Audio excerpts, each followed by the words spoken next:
car je suis en train d'échanger avec un ami à l'instant et il s'agit d'un sujet relativement grave.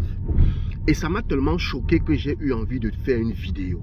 J'ai eu envie de faire une vidéo et rassurez-vous, j'ai d'abord suivi, on m'en parlait, j'ai suivi la petite émission dont parlait Balafon Média l'autre jour. J'ai suivi quelques extraits, Balafon Radio, j'ai suivi quelques extraits.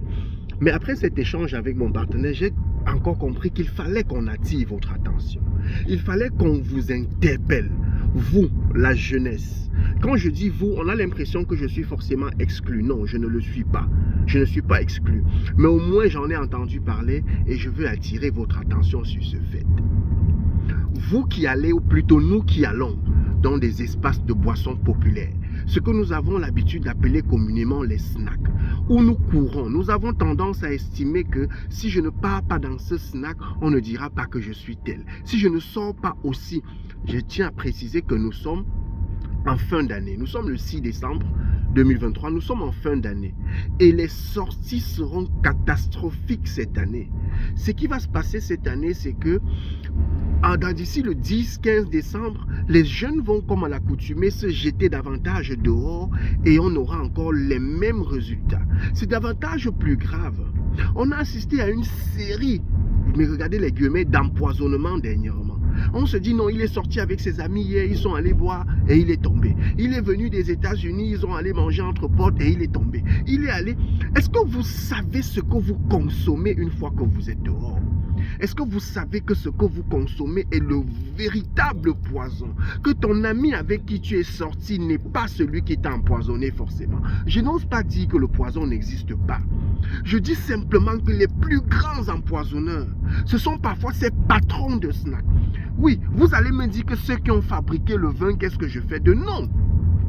Lorsqu'un patron de snack achète cette boisson et qu'il sait au moment de l'achat que c'est une boisson frélatée, et lorsque tu arrives, toi connaisseur, tu achètes, tu goûtes, tu sens que c'est pas bon, tu te fâches, il vient, il te calme doucement, il te donne une autre bouteille en rechange et tu laisses, tu bois, tu te dis comment ça va, moi il m'a donné le bon, aux autres il va donner le faux. Dès que tu vas tourner le dos, c'est ton petit frère qui va entrer là-bas, qui n'a pas la même connaissance de la boisson que toi.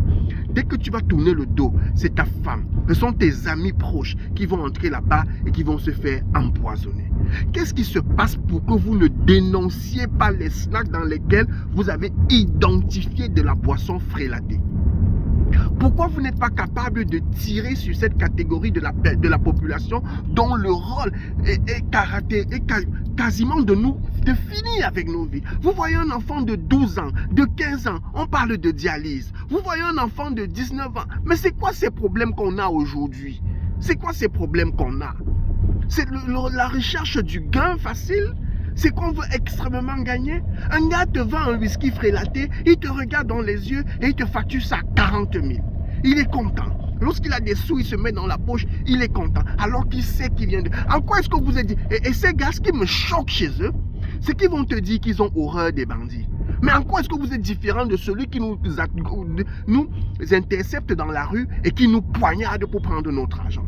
En quoi est-ce que vous... Parce que ceux-là, au moins, lorsqu'on réussit à leur donner notre argent, parfois sans faire de résistance, ils préfèrent partir et nous laisser la vie sauve. Mais toi, qui prends mon argent, toi qui me donnes la boisson sachant qu'elle est frélatée, tu es en train de faire quoi? Tu appartiens à quelle catégorie de la population? Normalement, tu n'es même pas encore catégorisé.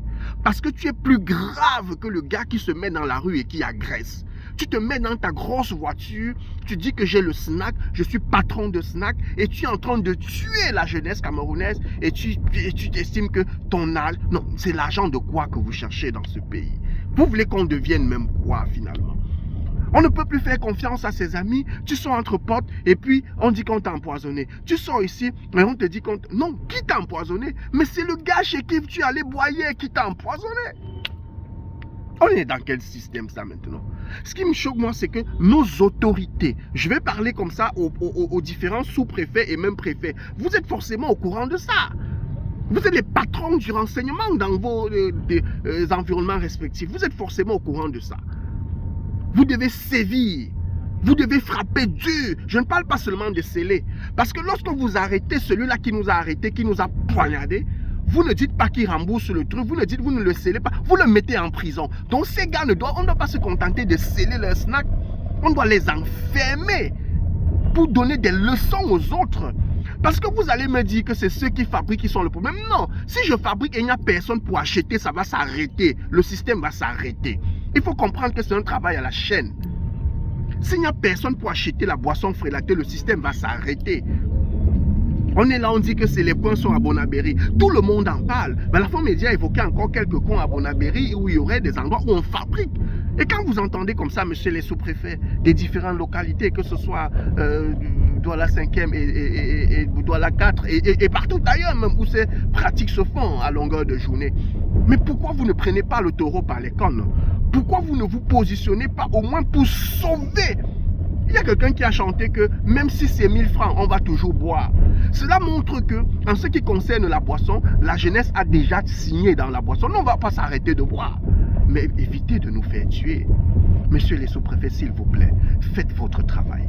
Faites le nécessaire. Parce que pendant que vous laissez, vous qui avez votre argent, capable d'aller dans les entreprises reconnues, acheter votre boisson, vous avez vos amis, vous avez vos enfants, vous avez qui vont aller dans ces espaces-là et ils vont aussi mourir au même titre que les plus pauvres, les moins nantis. Alors, sauvez ce qui reste encore de la population camerounaise. Sauvez ce qui peut encore être sauvé dans ce pays. Je suis choqué face à cette situation et j'ai donc eu envie de faire cette sortie maintenant. Si au moins je peux sensibiliser quelques-uns, les jeunes qui allaient en boîte et qui prenaient des boissons à suffisance, à vous, même on ne sait même plus. Tu prends même l'eau, on te dit que même l'eau est frélatée. On est dans un pays, j'ai lu encore le journal Le Popoli l'autre jour, lorsqu'il a évoqué un ensemble d'éléments qui étaient faux dans ce pays. Popoli est allé dire quoi? Il allait dire que les notes, le président de la République sort une note, on dit que c'est le faux.